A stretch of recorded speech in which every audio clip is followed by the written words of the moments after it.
To bring you up to speed, ever since COVID has hit, I've since lost my job of 6 years. So that's given me a lot of downtime to be home, and fortunate for me, I've been able to acquire a databasing job online. So now I can work from home, but now this all leads up to the story that I want to tell you. I live kind of out in the middle of nowhere, as I'm sure many people who write to you do. My outer environment isn't as cliché as many would like to believe. No, I'm not surrounded by thick forest or woods or anything like that. Surrounding me is actually a lot of dead zone, old agricultural farmland that's not being used currently. I'm not exactly sure if it's not owned or whoever does own it is just neglecting it. Either way, directly behind my house that I'm currently renting is a very, very large field that's currently not being used at all. I'm pretty sure at some point or another the large field behind my house was directly used for harvesting hay. Since the large tire tracks of tractor marks on the sides of my house is pretty desolate as well. Just large, empty fields with a few trees here and there, but pretty much no coverage. And directly in front of my house is maybe 50 feet of grass and a tiny road that takes you around the area. There are not really any neighbors out here either, so it's pretty much just me. Luckily for me, though, I have a pretty good internet, and I got the house for a good deal. It's an older place for sure, but it does provide plenty of shelter and protection. Anyway, now that I've given you enough backstory so you can kind of understand where my situation is, here's where my story began. So, going back to what I said, I lost my job at the beginning of April, and I've been home pretty much the entire last 6 months. Yikes, right?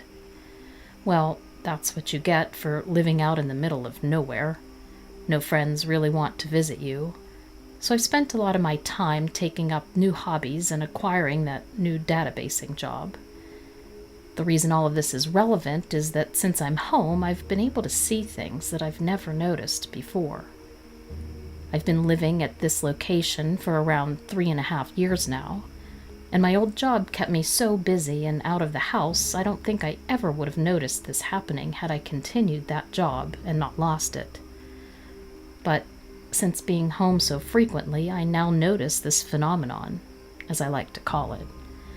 What exactly am I talking about? Well, I know this sounds crazy.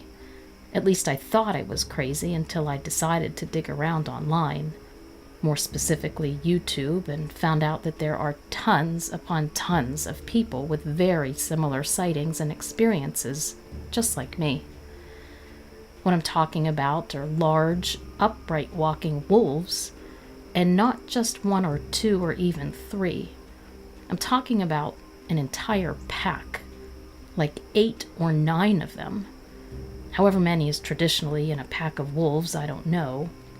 And I'll see them sometimes in the evening and early morning hours, roaming in a tight militant unit walking from one end of the field far off to the other, past the distance of my visibility. They don't seem to show any interest in my house or coming near me.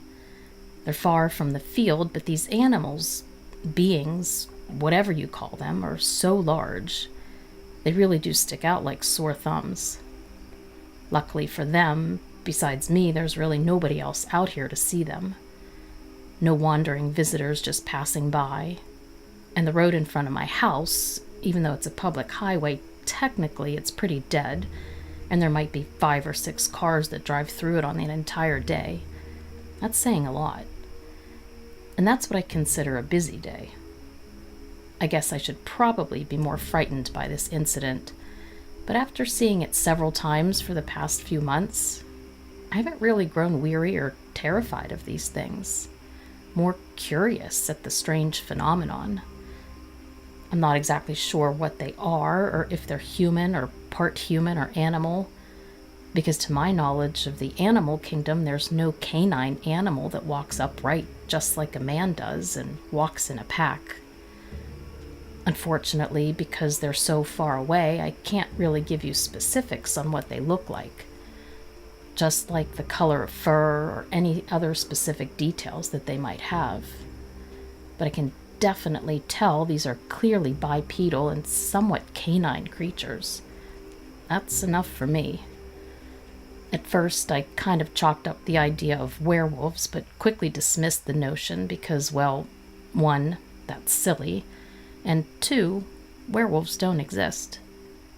If these are some sort of unknown animal, I think there's a good reason to explain their existence and why they're here.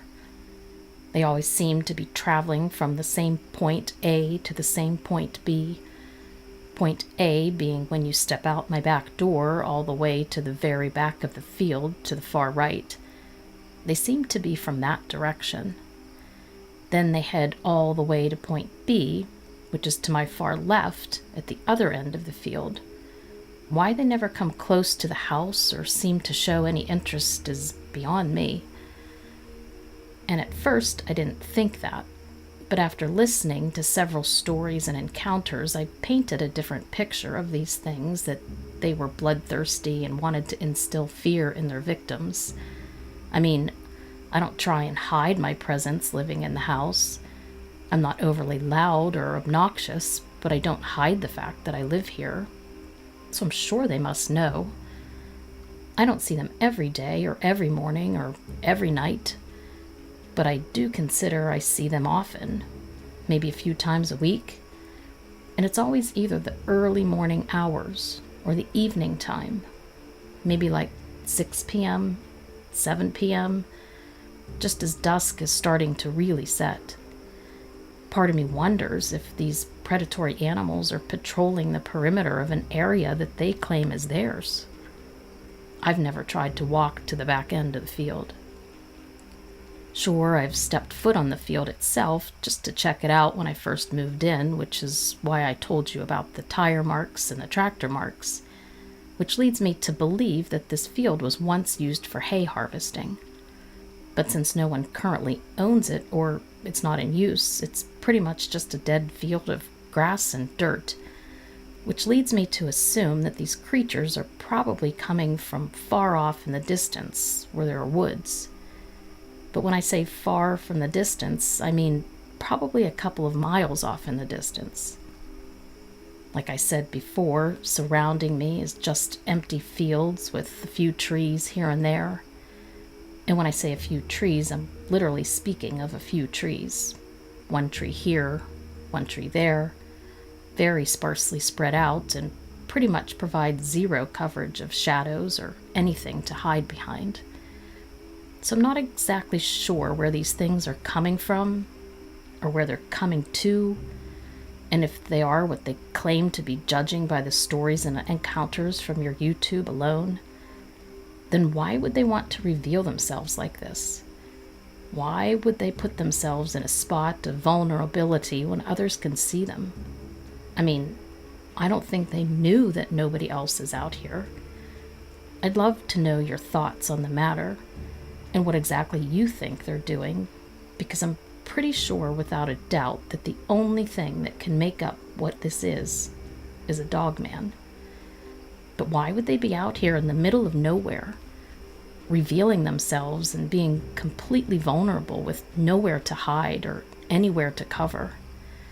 Part of me speculates that if I go beyond further into the field, there might be underground tunnels, but I have absolutely zero proof of any of that. It's just a wild guess. About 10 years or so ago, I was driving back from visiting my parents. My then 3-year-old son was fast asleep in the back. So when I can't hold the need to use the bathroom any longer, I decided to pull off the highway at the first rest stop I could find. I knew I should have gone to the bathroom at my parents', but you know how it is when you're trying to get out of there and you don't want one thing to hold you back. I decided I would try and wait until I got home, but clearly that didn't work out for me. And despite looking like something you'd find in a serial killer movie, I just rushed over to the ladies' room, leaving my son asleep in the car. There was no one else around, and I would be back quick. It seemed a less painful option other than waking him up and dragging him kicking and screaming into the dirty bathroom with me. I was super fast, and I hurried back to the car where I found him awake and staring out the window intently. He didn't seem too upset to have woken up in a strange place with no mommy in sight, so I counted my blessings and rolled with it. We were quickly back on the highway, thank the Lord. He was still looking pretty out of it, the way preschoolers have about them when they first wake up, kind of like they don't know where they're at, and was nursing on a juice box, so it took a little while before he spoke. I remember he asked me a question, and I answered back to him looking in my rearview mirror right at him. He tells me he saw a really big doggy. I asked him, "A big dog, huh?" I asked almost absent-mindedly, not really questioning it as kids, because kids always remember things they saw a month ago with no context, and a 3-year-old being a 3-year-old could have easily seen a dog that he would have considered big. But this was late at night with nobody else around. In hindsight, there was nobody, or should have been nobody, walking a Great Dane or large dog around. I mean, it happens, but probably not. My son went on to tell me that this dog was really big, just like Daddy. And I remember I asked him, "Like Daddy?" It almost made me chuckle. My husband is 6'2", so I guess he would be considered tall. My son just kept saying, "Yes, Mama, real tall, just like Daddy." Is what I said back. We carried on driving for a while, not really thinking too much. That's until I saw a sign for a roadside diner and thought it might be a good place to stop for an early dinner. Pulling into the parking lot, we drove into a spot, and I got out and stretched my legs. Unbuckling my son, I lifted him into my arms and locked the door. Something on the roof of the car caught my eye. A dent.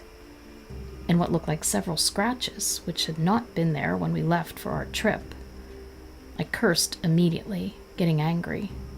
What on earth could have done that? Those markings weren't there when I left my parents. My son looked into my eyes and his solemn look on his face and said, "I told you, Mama, it was the big doggy." Have you ever experienced that emotion of total and utter dread, where your skin is covered in goose flesh and you feel sick to your stomach, like the pit of your stomach just sunk in everything around it? It's like the feeling of death. "What doggy?" I asked. He told me, "The big one from the place you went potty." I looked back to the scratches on the roof. There was no way in hell any dog could have made those. And I asked him, "What do you mean a big doggy?" I kept asking, wishing he would make sense, but I guess wishing for a 3-year-old to make sense is like asking for an utter miracle. My son looked at me calmly this time and said, "Yeah, Mommy, the big doggy, tall, like Daddy, with a doggy face. When you went potty, he came to the car to see me. He stood real close, and then he ran away. I think he heard you coming back." I'll never know what, for sure, my son saw that day. He's of course now a teenager, and a total brat, but I love him. And he hasn't mentioned it for years, but I will never forget. In fact, I've even tried to talk to my son about it for a while, and he doesn't really seem to remember. Obviously, being 3 years old, you can't really recount those things and those memories unless they're usually really specific or traumatic. But anyway, I'll never know exactly what happened that night. Fast forward a few years, when my son was 7 or 8, we ended up getting rid of the car. So it's not like I have the evidence anymore, but I'll never know what exactly climbed on top of the car. And who knows if it was truly planning to wait and try and steal my son out of the vehicle.